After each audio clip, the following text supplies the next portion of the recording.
नमस्कार। कभी सोचा है कि होम्योपैथी इलाज के दूसरे तरीकों से इतनी अलग क्यों है? असल में इसका राज ना इसके कुछ खास मूलभूत सिद्धांतों में छिपा है।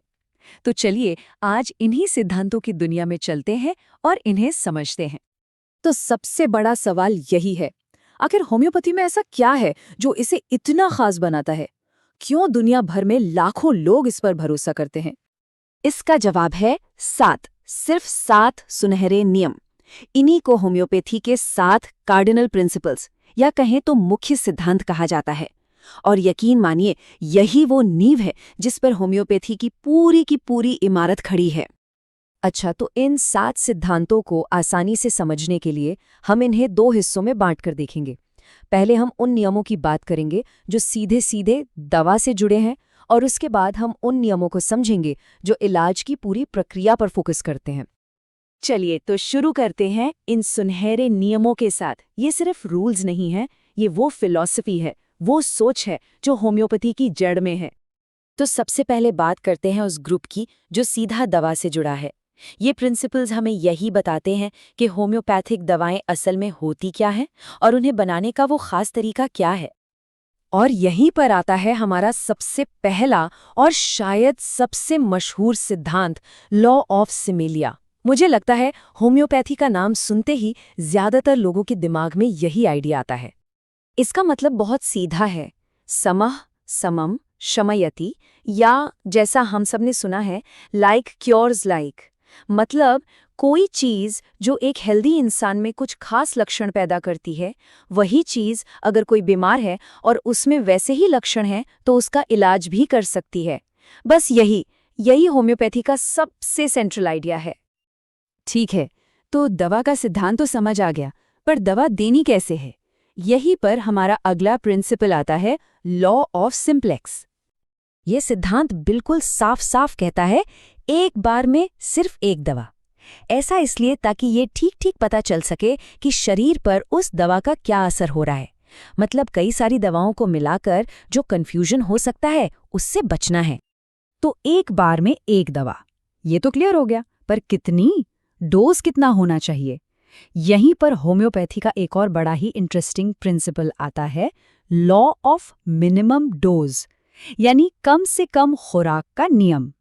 और पता है, यही वो बात है जो इसे दूसरी मेडिकल पद्धतियों से एकदम अलग बनाती है। यहाँ माना जाता है कि दवा की सबसे छोटी, मतलब जितनी छोटी हो सके उतनी खुराक ही सबसे ज्यादा असरदार है। मकसद ये है कि शरीर की हीलिंग पावर को बस धीरे से जगाया जाए, उस पर हावी नहीं होना है। अब यहाँ एक सवाल दिमाग में जरूर आता है कि अगर दवा इतनी कम है तो वो काम कैसे करती है? इसका जवाब हमें अगले नियम में मिलता है, लॉ ऑफ पोटेंशियाइजेशन। ये वो प्रोसेस है जो बताता है कि दवाएं बनाई कैसे जाती हैं। ये ना एक 2 स्टेप प्रोसेस है। पहला स्टेप है डाइल्यूशन, मतलब दवा को लगातार पतला करते जाना, और दूसरा है सक्सेशन, जिसमें उसे बहुत जोर जोर से हिलाया जाता है। ऐसा माना जाता है कि इसी प्रोसेस से दवा के अंदर की जो हीलिंग पावर है वो एक्टिवेट हो जाती है। तो ये तो हो गए वो सारे सिद्धांत जो दवा से जुड़े थे, लेकिन होम्योपैथी सिर्फ दवा की बात नहीं करती। अब हम उन सिद्धांतों को देखेंगे जो मरीज और इलाज के पूरे नजरिए पर फोकस करते हैं। और इस नजरिए में सबसे जरूरी सिद्धांत है लॉ ऑफ इंडिविजुअलाइजेशन, यानी हर व्यक्ति पर अलग से ध्यान देने का नियम। इसका सीधा सा आइडिया ये है कि हर मरीज अपने आप में यूनिक होता है।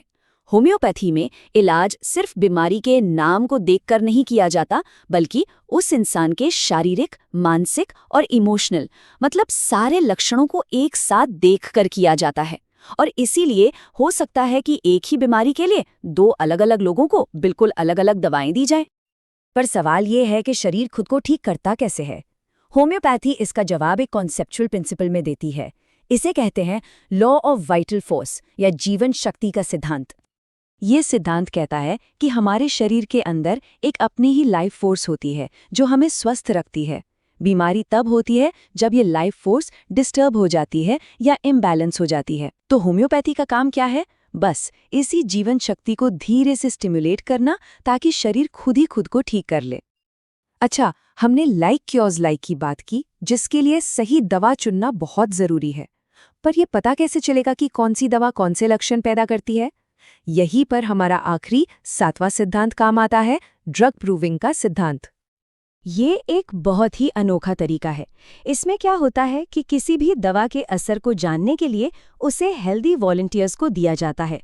फिर वो लोग जो भी लक्षण महसूस करते हैं उन सब को बहुत ध्यान से नोट किया जाता है और बाद में इन्हीं नोट्स के आधार पर बीमार लोगों का इलाज किया जाता है। तो ये थे वो 7 सिद्धांत। हमने एक एक करके सब कुछ समझ लिया, और जब ये सातों सिद्धांत एक साथ मिलते हैं ना, तब जाकर होम्योपैथी की पूरी तस्वीर क्लियर होती है। चलिए एक बार फिर से देख लेते हैं। ये हैं वो 7 कार्डिनल प्रिंसिपल्स। एक तरफ है दवा के नियम, law of similia, law of simplex, law of minimum dose और लॉ ऑफ पोटेंसाइजेशन। और दूसरी तरफ है मरीज पर फोकस करने वाले नियम, law of individualisation, law of vital force और डॉक्ट्रिन ऑफ ड्रग प्रूविंग। बस यही वो 7 पिलर हैं जिन पर होम्योपैथी टिकी हुई है। ये 7 सिद्धांत मिलकर होम्योपैथी की नींव तो तैयार करते हैं, लेकिन एक सवाल अभी भी बाकी है। ये सब शुरू कैसे हुआ? इसकी कहानी क्या है? खैर, इस सवाल का जवाब हम अपने अगले विश्लेषण में ढूंढेंगे, जब हम होम्योपैथी के इतिहास की गहराइयों में जाएंगे। हमारे साथ बने रहने के लिए शुक्रिया।